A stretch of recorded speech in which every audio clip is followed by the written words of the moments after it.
Tim Black at Night Show is brought to you by none other than TimBlackTV.com. If you're a fan of this show, please subscribe and let's get it going, y'all. Woo. Yeah. Here we go. How you guys doing? My name is Tim Black. Welcome to the Tim Black at Night Show, where we give you news for people who can't stand the news. That's right. We're going to get in. We got a number of stories we want to get to today. We give you the latest breaking news of what happened over the last 24 hours. I'd like to start off with record-breaking breaking news about Stormy Daniels' lawyer. You may remember this gentleman. His name is Michael Avenatti. He has been on a lot of talk shows and a lot of news programs discussing, if not Stormy Daniels, Donald Trump. And also, he did represent one of the women who said that Kavanaugh, the new Supreme Court Justice Kavanaugh, had committed some form of sexual abuse or sexual assault. That's Michael Avenatti. Well, Michael Avenatti earlier today was arrested on the charges of felony domestic violence. Felony domestic violence. That was the charge that was reported from TMZ and BuzzFeed, and then a number of other news outlets ran with the story. Well, I was on Twitter earlier today, and someone sent me a message telling me that some of the reporting in the earlier stories were not true, that Michael Avenatti, someone alleged that Michael Avenatti was being charged by his estranged wife, who he filed divorce from early last year, actually 2017. And the reporter said on Twitter that they spoke to his estranged wife and that there was no altercation between the two, and any such allegation was false. So just to bring you up to speed, so I'm not exactly sure who the woman was that claims that Michael Avenatti assaulted her, but someone did make that claim. And according to the documentation that we'll go into further, there were injuries that this person visibly showed injuries. So that's why Michael Avenatti was taken into custody. But just before going to a broadcast tonight, Michael Avenatti was released on bail. And he made this statement.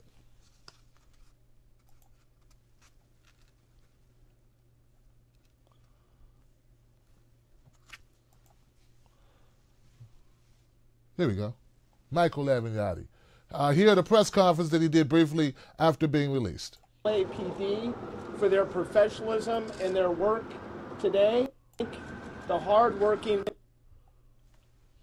First of all, I want to thank the hardworking men and women of the LAPD for their professionalism and their work today. They had no option in light of the allegations. Secondly, I have never struck a woman. I never will strike a woman. I have been an advocate for women's rights my entire career, and I'm going to continue to be an advocate. I am not going to be intimidated from stopping what I am doing. I am a father to 2 beautiful, smart daughters. I would never disrespect them by touching a woman inappropriately or striking a woman. I am looking forward to a full investigation, at which point I am confident that I will be fully exonerated. I also want to thank everyone for their support that has reached out. You know my character, you know me as a man, and I appreciate it. Thank you. All right. So that's the statement that Avenatti made. Let's see if we can get me back on the screen with Avenatti. We're going to use Avenatti as a backdrop. All right, there we go. Let's use him as a backdrop. So let's look a little bit closer to these charges, because Avenatti clearly stated that he's going to be exonerated. He welcomes the opportunity to defend himself, and that what's been charged is just not true. But he also says he praises the LAPD and says they had no choice. So that leads me to believe that there were injuries visible on this woman who made these allegations. All right? So if they had no choice, they must have had some evidence. All right? So the outspoken attorney Michael Avenatti, who represents porn star Stormy Daniels, as we stated earlier, was indicted. The alleged incident, not indicted, he was picked up on an incident, okay? We don't know what's going to happen at this point. The alleged incident occurred Tuesday, and a report was taken, police said. Avenatti was arrested Wednesday afternoon in the 1000 block of Santa Monica Boulevard by officers with the West Los Angeles station. He was held on a $50,000 bond or bail on suspicion of domestic violence with injuries and was released later on a bail Wednesday evening, just a couple hours ago. So, yeah, and as he stated, he says, I have never struck a woman. I will never strike a woman. I've been an advocate for women my entire career, and I'm going to continue to be an advocate. I'm not going to be intimidated from stopping what I'm doing.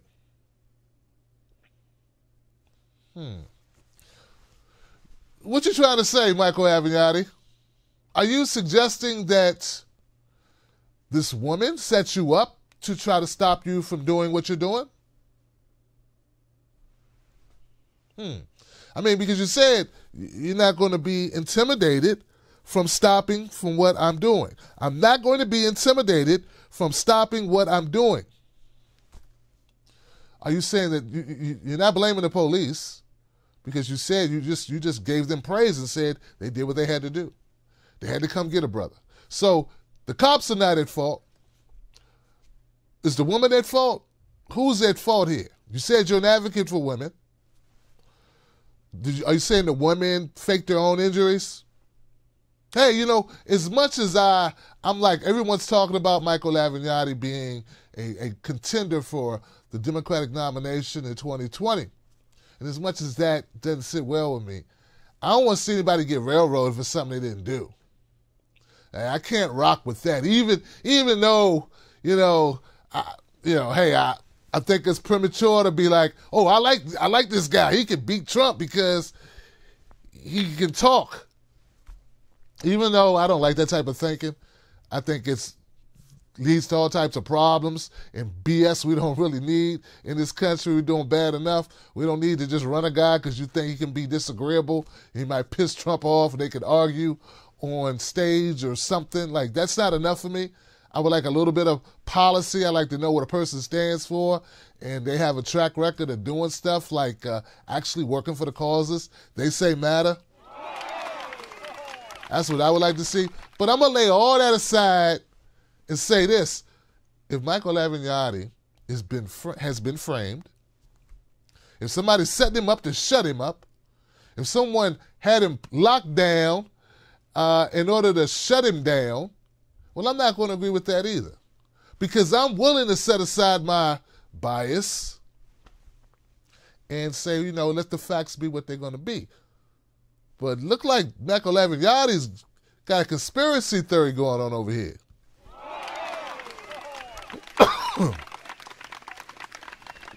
Sound like a little bit conspiracy theory to me. He said he won't be intimidated and stopped from doing what he's been doing. What you've been doing, Michael Avenatti, is jumping in front of every camera that will have you and talking about Stormy Daniels. Now, we would like you to stop doing that, but I don't know what else he's doing. He says, I'm looking for a full investigation, at which point I'm confident I will be fully exonerated. He called the allegations completely bogus and fabricated. Oh, so we hadn't got to that part. We hadn't got to that part. Man, so are you saying, Avenatti, that the wounds that this woman displayed to the police officers, did she display wounds? Because they said it's with wounds. That's what they said. The charges were. Let's back up, everybody. Hold on. Avenatti was held on a $50,000 bail on suspicion of domestic violence with injuries. Now, can you just say, I'm injured? I'm injured. Can you just pull an Ezell from Friday and be like, my neck and my back? My neck and my back. Or do you have to actually show them? Like, look right here. This is what he had did. Him right there. Him did that. How does this work, guys? Inquiring minds want to know. I've been married way too long. You know what I'm saying? I don't know how it works.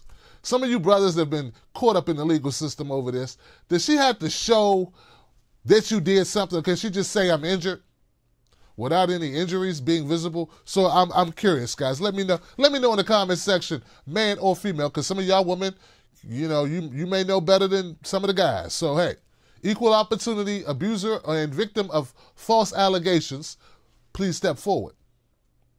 But Michael Avenatti says, hey man, this is bogus, completely bogus. Not a little bit bogus, a whole lot of bogus. Like somebody selling you some Sykes instead of some Nikes. The alleged victim in relationship to Avenatti was not identified. So we still don't know who the woman is. We still don't know what Avenatti's saying about, how if these injuries actually happened or not. Or did we have a case of a woman throwing herself down some steps face first? Or I saw the movie with a woman, what was it? It's an old movie. The Hand That Rocks the Cradle? No, that's not the one. The one where Michael Douglas, right? Where the woman beats herself up. She's like, beat herself up. Then she called the cops and said he did it. Come on, guys. Somebody knows it in my comment section. It's an old movie. It's one of those classics. If you are a millennial, you may never have heard of this movie, but it's a movie. A guy cheats on his wife, and then the woman he's cheating with, she said, I got something for you. You think you can go back to your wife? Well, I'll fix that. You have to be quicker than that. Oh, you don't have to be quicker than that. So anyway, guys, this is what we got on Avenatti. Like I said, I'm going to put my bias aside. I will wait. I will reserve judgment. I want to hear what he has to say. But man, somebody gonna make a lot of money on YouTube and all these other social media networks putting out video content when you start opening the door for like fabrications and completely bogus allegations. Like, I can hear him now. They just want to stop him because he could beat Trump. So they're trying to stop him. He could win the White House for the Democrats, and now they're coming up with. All right, give it up for that.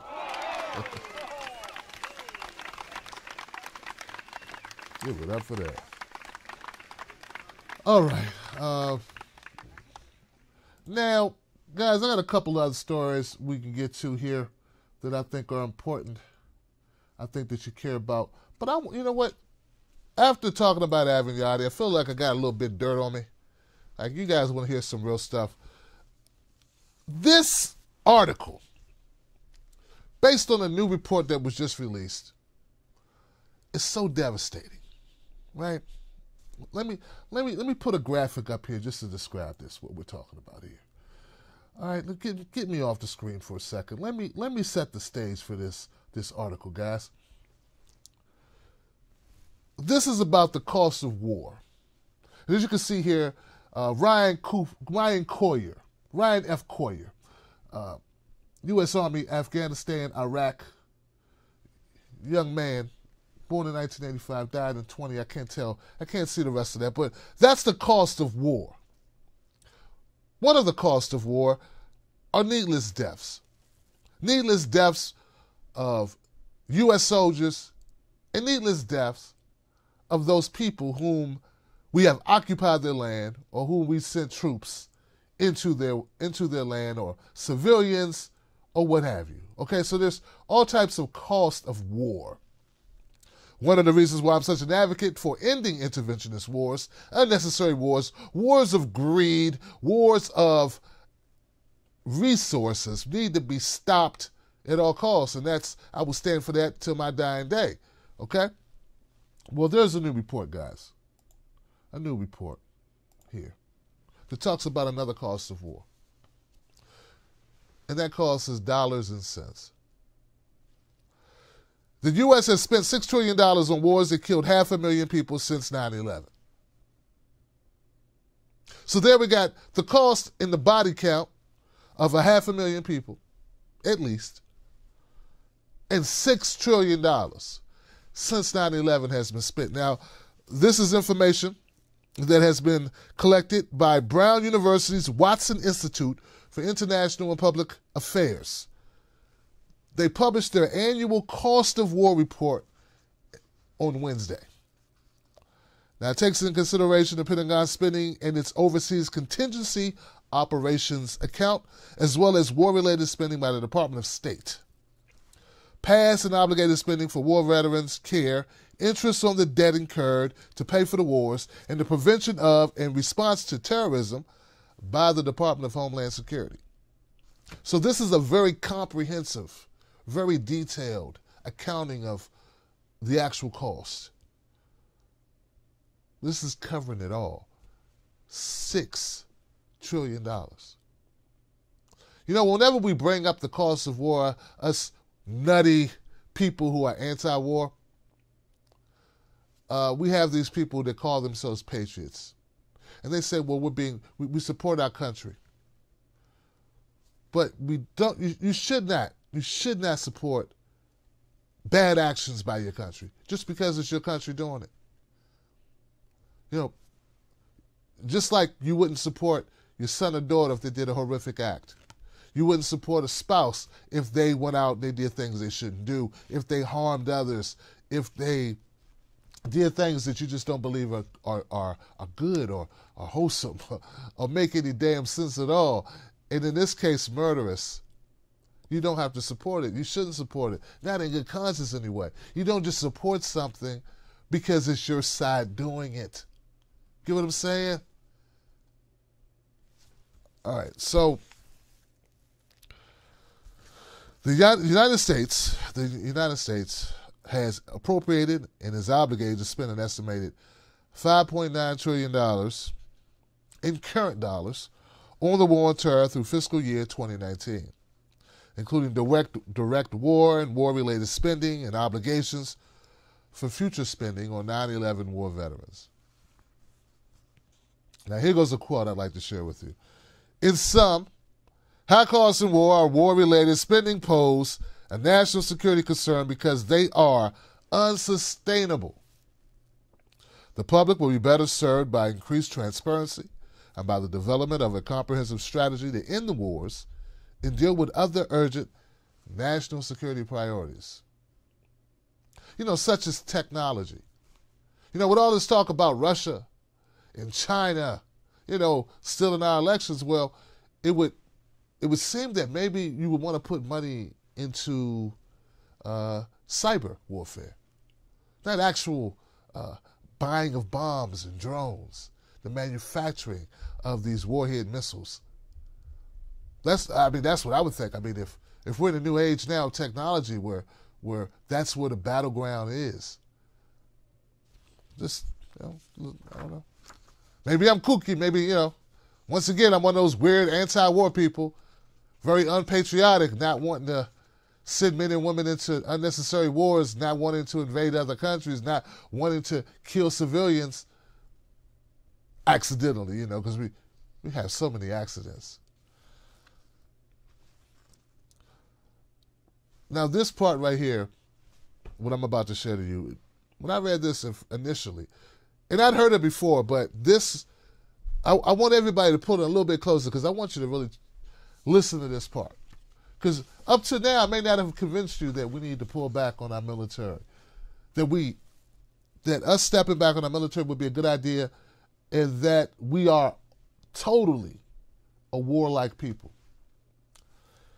Wednesday's report found that the U.S. military is conducting counter-terror activities in 76 countries, or about 39% of the world's nations, vastly expanding its mission across the globe. In addition, these operations have been accompanied by violations of human rights and civil liberties in the U.S. and abroad. Is there really anything else that needs to be said? 76 countries. 39% of the world's nations. We are there. But you remember what Bush said? Bush said, they hate us for our freedom. Maybe they hate us because we're there. Maybe they want us to take our ass home. Maybe they want to just live their lives. Maybe. These are all maybes. And maybe these people on this new nationalistic, patriotic kick need to really think about what type of impact we're having around the globe. We're violating human rights, not just in other countries, but in our own country. Overall, researchers estimated between 480,000 and 507,000 people have been killed in the U.S. post-9/11 wars in Iraq. Not just Iraq, Afghanistan, and Pakistan. The total does not include the more than 500,000 deaths from the war in Syria that have been raging since 2011. Folks, once again, the name of this report, for anybody who wants to go check it out, I encourage everybody to take a look at it. It's the Brown University Watson Institute for International and Public Affairs. Its title is The Cost of War.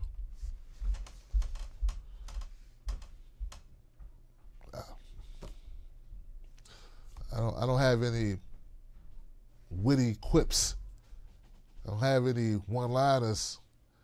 I don't have any roast material for this one, man. It's just shameful. It's heartbreaking to feel powerless as your country. Like we say, like Tupac said. Let me just quote Tupac. Got money for war, but can't feed the poor. And if we question, why do we need to spend so much money on war? Why can't we redirect those funds to taking care of people here domestically, people within our own country? Because you're on this nationalistic thing. You tell us that we don't love our country, that we're unpatriotic because we want to help the people in our country and avoid death and murder and mayhem and the financial and the human cost of war across the globe. All right, y'all. All right, it just don't make no damn sense, y'all. It don't make any damn sense. All right. Where are we here? Let's get that out of here. And that's enough to just make you just want to, I don't know. Well, this is where I want to remind everybody that if you're watching this show, wherever you're watching it at right now, I want you to know that you can trust that you are not watching media that is funded by any political party or any political arm or business arm of a political party or PAC or any of that stuff. See, what we do here on this show is for the people. I'm a regular people that's doing this show.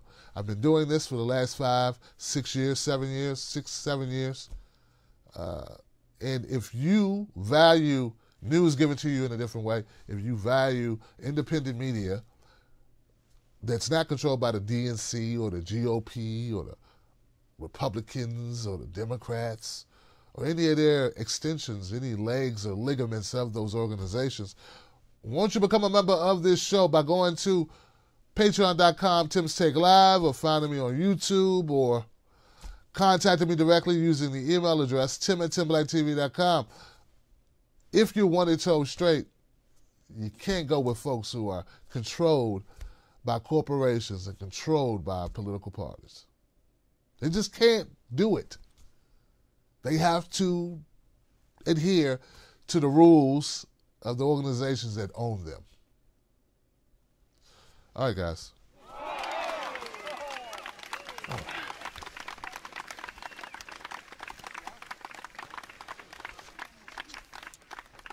Now, this next story that I have for you, when I heard this, first of all,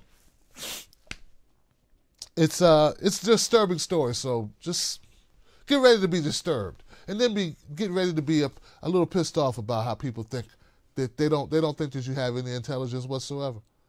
Okay, so there's this woman. Her name is Cindy Hyde-Smith. She's a Republican. She's out of Mississippi. She made a joke recently that didn't quite go over. You know, this joke didn't really land like it should land. You know? I got a clip of her making this joke. It's very short. I'd like to play it for you. Yeah. That would, of course, that would be it.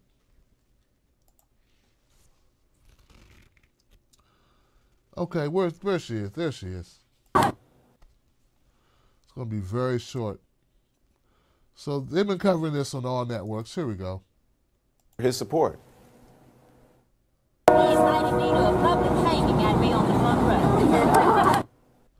Let's try that one more time. A couple more times. His support. He invited me to a public hanging at me on the front row. His support. He invited me to a public hanging at me on the front row.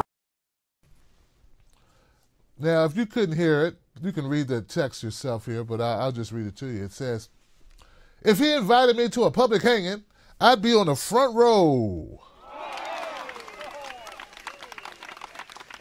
Now, I know some of y'all thinking, that sounds like a joke. That's funny. If he invited me to a public hanging, I'd be on the front row. It's sort of like, you know, a way of paying respect. Like, hey, man, anything for you. I didn't even show up at a public hanging. I know some of you may be a little offended by it because maybe you realize that she's from Mississippi. She's running for office in Mississippi. In Mississippi, public hangings meant lynchings. And Mississippi happens to be the number one, or was the number one record holder for lynchings of black people. And she happens to be in a political race against a black man. And once again, it is Mississippi, where they lynched more people than anywhere else. Now, when you hear all of those things put together, maybe we see eye to eye and we're both thinking, why would you say something so damn stupid? Why would you even go there if it wasn't part of the way you joke, regularly? Like maybe this is just how you and your people get down. Like when I grew up, we did what's called the dozens or joning. Now they call it roasting, right? But back in the day, that's what we used to do. Maybe this is the way they, signifies another term people use sometimes. We had ways. We had your mama jokes, your mama so fat jokes, your car so broke jokes. We had these types of jokes. Maybe this is just Miss Cindy's way of how she communicates with her and her friends. When they want to compliment one another, they talk about lynchings. All right? So here goes. So now that you understand the context, here goes a little bit about the article, or a little bit from the article. A backlash against Senator Cindy Hyde-Smith, Republican. Public hanging joke is shaking up the Senate runoff race in Mississippi, prompting Republican concerns about their chances of retaining the deep red state. A video shared by a blog on Sunday showed Hyde-Smith, who's running in the special election for the former Senator Thad Cochran, also a Republican seat, joking that she'd be on the front row should a supporter she was campaigning with invite her to a public hanging. The joke drew sharp criticism, as it should, in a state with a history of lynchings and a significant amount of African Americans in its population. It also came amidst a recently concluded national campaign season that has featured controversial remarks about race. So, okay, the backlash came. She's like, oh no, backlash is coming. Instead of denying, she couldn't deny that it was on tape, but instead of saying, hey, you know what, guys, I made a mistake. I was joking. I didn't mean it the way you think I meant it. I meant it in a good way. I don't know how to make me saying I would go to a lynching sound good, but I meant it in a good way. Actually, I do get, come on, guys, we know exactly why she couldn't, come clean. Like, we know why she couldn't come clean. She couldn't come clean because there's no way to clean this shit up. There's just nothing to say.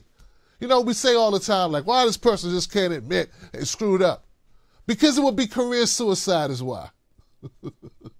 You got to play dumb sometimes, right? Because what she said is so horrible.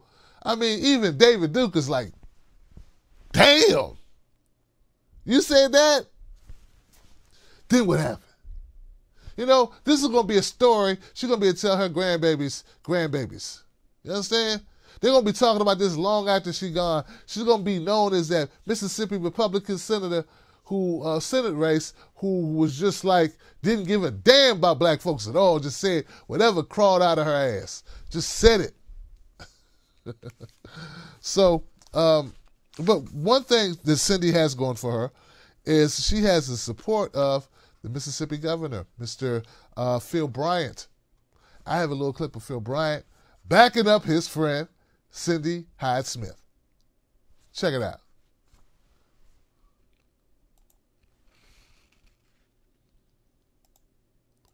Absolutely, we have been sensitive to race relations in this state. I brought the President of the United States here to open the Civil Rights Museum. And African-American leadership that would fail to even come to the event because the President of the United States was there. Today I talked about the genocide of over 20 million African-American children.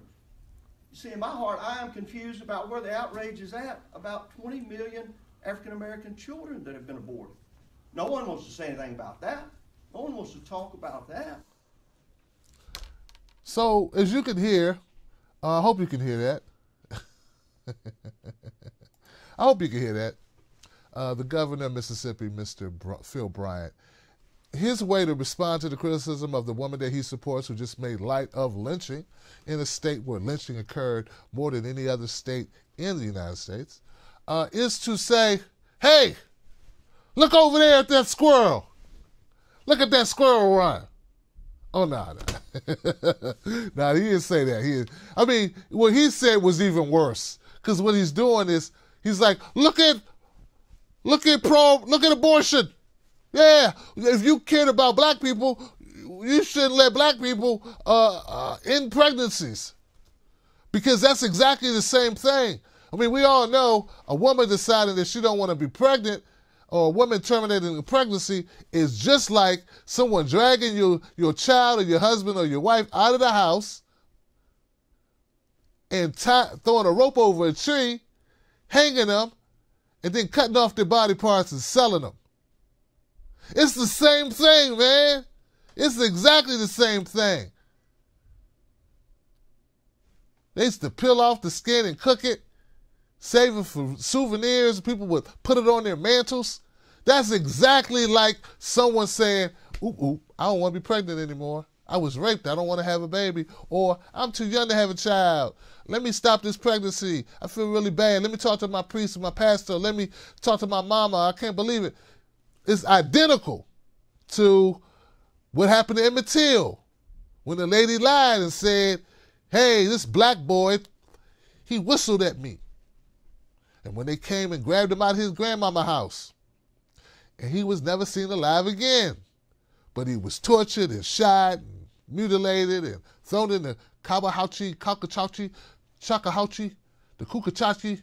You know that river, one of those rivers over there. It's exactly the same thing as someone deciding they didn't want to have a child after they've been pregnant. And, you know, there's a challenger to Miss Clyde, Cindy Hyde-Smith. She has a challenger by the name of Mike Espy. Mike Espy is a Democrat, and they're in a runoff election. I don't know anything at all about Mike Espy, other than he's a black guy, other than he's a Democrat. And I don't need to know anything else about him for me to support him over this heifer. See, because people like Cindy, they need to go away. They very badly need to go away. You know, I don't expect everybody to love everybody. I would wish that we cared about each other, but I can't expect that, okay? I can't expect it. We got too many people that have bitterness and sicknesses and disease and mental capacity, lack of imagination, lack of empathy for their fellow man. So I can't expect us all to love one another. But damn it, we can't expect public officials who are elected on our tax dollars not to be flaming, racist, bigoted, white supremacist pieces of shit like Cindy Hyde-Smith. Yeah, we can expect that. We can, even in Mississippi, we can expect that. Like, we can demand that these people go the fuck away. Just away. You ain't got to die. You ain't got to leave the state, but we don't have to employ you. So anybody in Mississippi who's watching this show, anybody with family in Mississippi, I don't care what color you are. I don't care what your religion is or if you're religious at all. I don't care what your orientation is. I do not care what your gender is.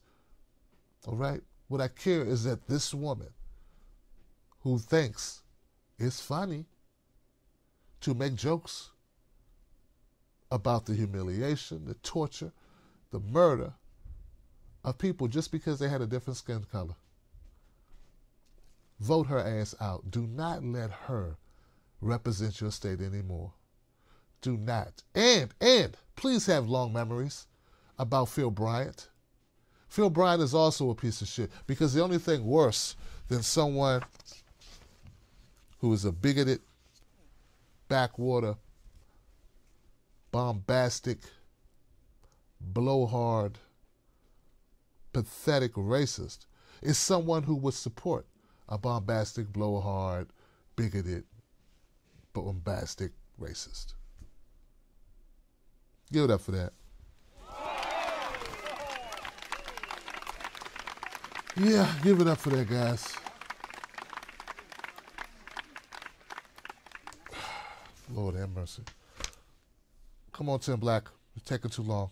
All right. I got a couple other stories real quick I'd like to run through to you. See this woman on the screen? Her name is Brenda Snipes. Brenda Snipes does not need to be employed by the state of Florida. Well, she doesn't. She does not need to be employed by the state of Florida. She does not need to be employed by the Broward County Board of Elections. The reason why is she is incompetent and incapable of doing her job. I tell you that not because I have a problem with black women or because I don't want black women to have jobs and I'm some weird guy who doesn't think women should be able to hold positions. I think women should hold positions. In fact, I think in some cases women are much more suited for certain jobs and certain positions. Maybe this country would be better off if we had more women running stuff. And a lot of these guys need to go. So that's not my thinking at all. The reason why I say that Brenda Snipes does not need that job is because she has proven time and time again that she is not good at that job. She's not good at that job because in 2016, as the supervisor of the Board of Elections for Broward County, she could not keep up with the damn ballots. When asked what the ballots are, she came up with stories. And then it finally came out that she had destroyed the ballots that she was supposed to keep for a certain amount of time. She didn't even keep it for half the amount of time she was instructed to keep the ballots. She lied, and then she lost a lawsuit. But Governor Rick Scott did not terminate her, though he could have. Fast forward to 2018. Similar garbage went on in Florida. Broward County. Brenda Snipes. Man, this is not baseball, people. You don't get to keep sucking at your job when your job is to protect the voting rights of the people in your state. Nah, you don't get to keep being bad at the shit. Or at least you shouldn't. Now, Donald Trump wants a local Florida elections official fired over conspiracy theories with zero evidence. President Trump, as he is wont to do, has called for the firing of a person he disagrees with. On Wednesday, Trump inserted himself into Florida politics at a granular level when he told conservative news outlet The Daily Caller that he believes Florida state official Brenda Snipes should be removed from her duties as the Broward County Supervisor of Elections. See, I tell you guys, I call out Trump because lately he has given me so much to call him out for. I will not shy away from calling out Donald Trump. But that does not mean that Donald Trump is always wrong about everything he ever says. Of course, he's a disagreeable human being. He lacks the professionalism for the job. I feel like he is full of shit very often. He uses Twitter like a madman. But that doesn't mean he's wrong about Brenda Snipes, though. That's a totally different situation. In fact, these people on the left who are supporting Brenda Snipes because she's a black woman disrespect all black women who are competent and good at their jobs. In fact, I'll go a step further and say I don't believe that Brenda Snipes is as incompetent as we think she is. I believe that there is more at play in Florida. Now, I have no way to prove this. Others are on the job. But I'll tell you, folks, I'm not one of those people to just believe, oh, it's a mistake. It's a mistake. Like, it's just so many times I want to hear you made a mistake. Eventually, it's like, you know what? You're making mistakes on purpose, mofo. So, Donald Trump's not wrong. Brenda Snipes should have been removed 2 years ago. She damn sure needs to be removed now. Now, Donald Trump may not have the same reasons for wanting Brenda Snipes removed as I do. I want to remove because I respect the right to vote. I respect the people of Florida. I respect the candidates such as Tim Canova who run, who Brenda Snipes should not have anything to do with this process. At all. She should have lost her ability to have any control or any supervisory role or capacity to manage our voting in Florida. Donald Trump's reasons may be totally different. But you know what? I don't care what his reasons are. He's right. We may want the same thing for different reasons. What matters is their thing gets done. Brenda Snipes needs to go. They need to not have a new recount. They need to have a new election.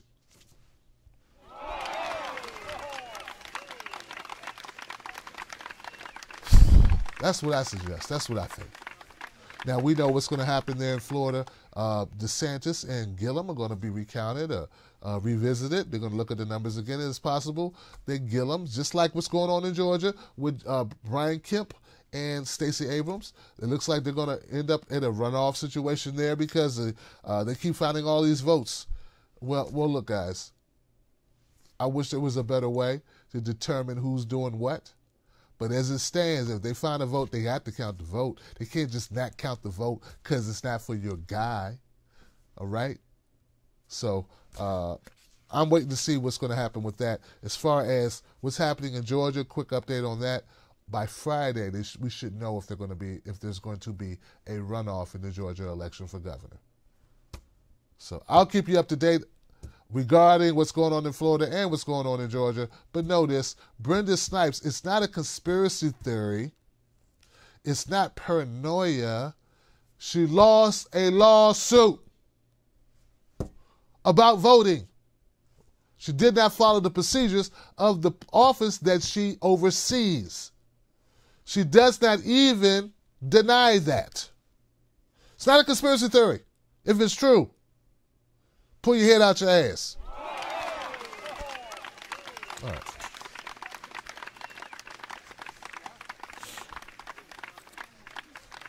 I'm gonna give you an update on this story. This is a let me move this guy over here. This fucking guy, man. Excuse my French guy. This guy right here is a real piece of dog shit. All right. And look, those are harsh words, right?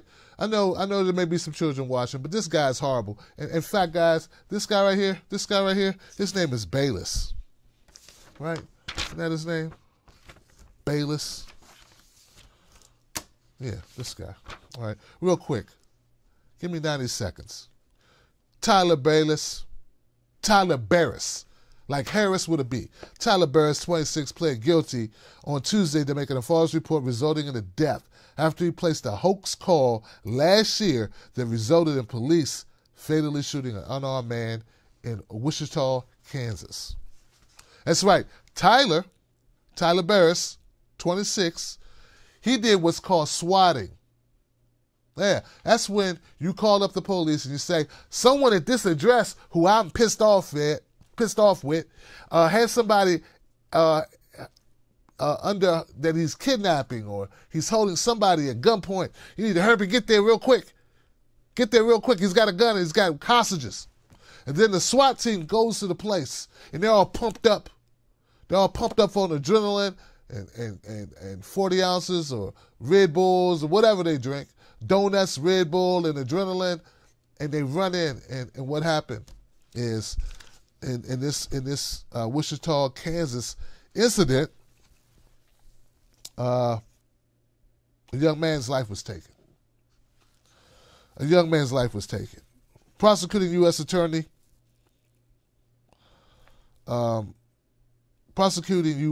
Stephen McAllister told the Wichita Eagle he will recommend that Barris be sentenced to 20 years in prison, providing he writes apology letters to police, dispatchers, and the family of Andrew Finch, a 28-year-old father who was shot by police who responded to the hoax call that Tyler Barris made. Tyler Barris could face up to 20 years, and I would like for him to face up to 20 years. In fact, I would support him facing more than 20 years. There are some things you do that sorry is not enough. All right? And this is one of them. There's a son who's going to grow up without a father, a son or a daughter who's going to grow up without a father because Tyler Barris thought it was cool to SWAT. if there are some young people watching this show and some not so young people, because this is a grown-ass man. He wasn't 13 when he did this. He wasn't 14 or 15. He was 25 years old when he did this. Fuck him and lock him up. All right, guys. Hey, man, I can't clean it up. I can't make it better. It's got to be what it's got to be. All right. We said some good things about Trump tonight. And that's just the way the cookie crumbles. He deserves that. There's something else going on that I think deserves some level of appreciation or support. Donald Trump has agreed, or it looks like he's going to agree, to back sentencing reform, as in criminal justice reform.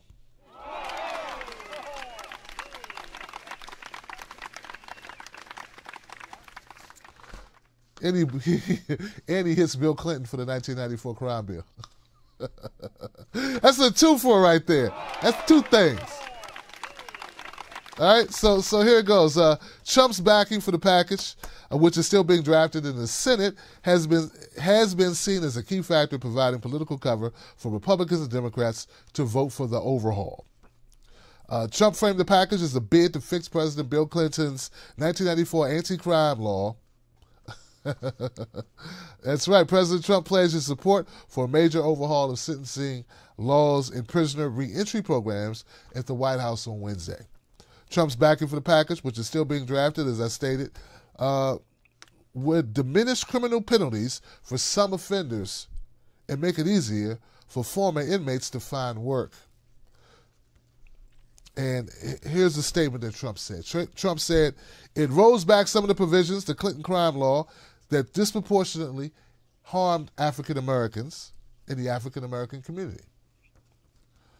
At the same time, he praised a bipartisan push for reevaluating criminal justice issues, even though none of the lawmakers who joined him at the White House were Democrats.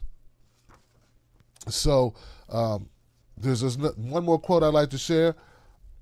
President Trump's endorsement of the bipartisan criminal justice reform compromise is an important step in our shared effort to promote safe communities and improve justice.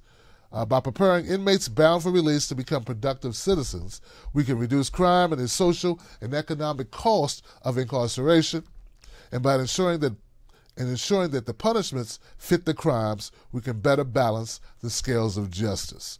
That was Senator Chuck Grassley, Senator Richard Durbin, and that's a joint statement that they released.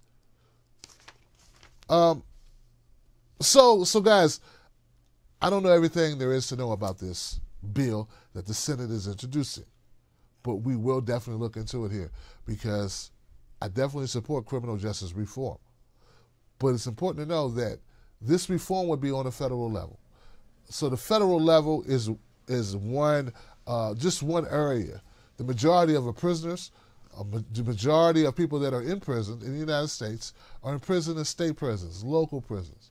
So we need to also look there to follow suit if this is to pass. I expect this to pass. If this is introduced in the Senate and Trump supports it, I'm pretty sure most Republicans will go with it. And I believe that the Democrats, well, let's just say the Democrats better pass it if it goes to the House. I said they better pass it if it goes to the House. So I'm encouraged by it, but make no mistake, there's more to be done and at the state and local level. And it's a good way to send Jeff Beauregard Sessions out. Right, as soon as he leaves, good shit happen. I like it. Told you it was a good thing Jeff Sessions was getting out. Not mad at him being fired at all. It's already panning out. Bye, Jeff. Well, all this time, I'm a firm believer in justice for all. You're a firm believer in bigotry and locking up black people and throwing away the key. You have Jeff Beauregard Sessions. That was his job. That's what he was there to do. Screw him. All right, guys. Thank you for hanging in there. I got one last story. I know I got a lot going on. I want to cover this for you. It's very interesting. Very interesting here, guys. Now, we've covered on this channel what happened with Jim Acosta.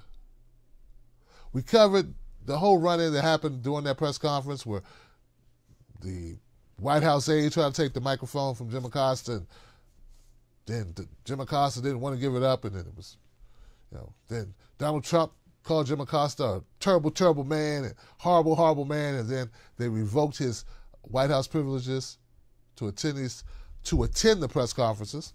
And then, that they filed a lawsuit. CNN filed a lawsuit against the White House. Donald Trump, Sarah Huckabee Sanders, a number of people that were involved in the revocation of Jim Acosta's license or press credentials at the White House. Okay, so, bam, we're caught up. Now, here's where we are, guys.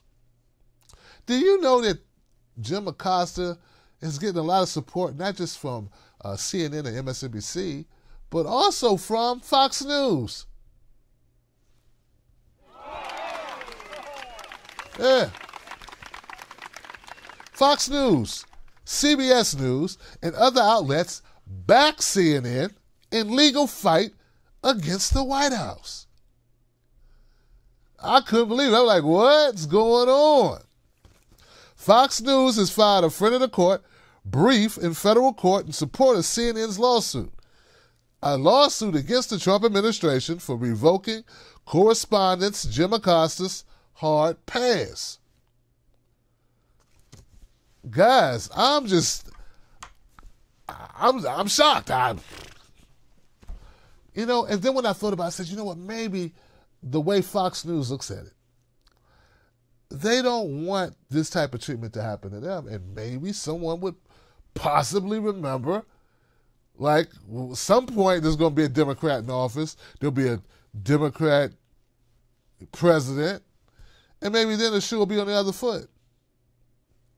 Now, I don't know if that's the reasoning, but I was thinking, like, what's in it for Fox News? I mean, Trump can't like this.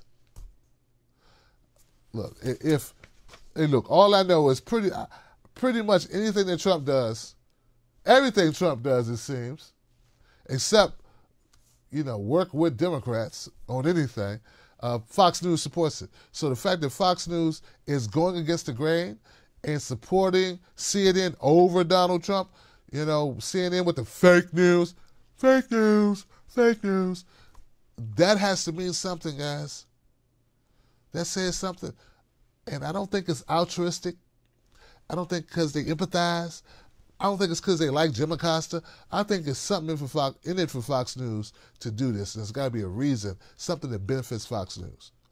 Or it's either that or a preemptive move to protect them later. That's just what I think about it.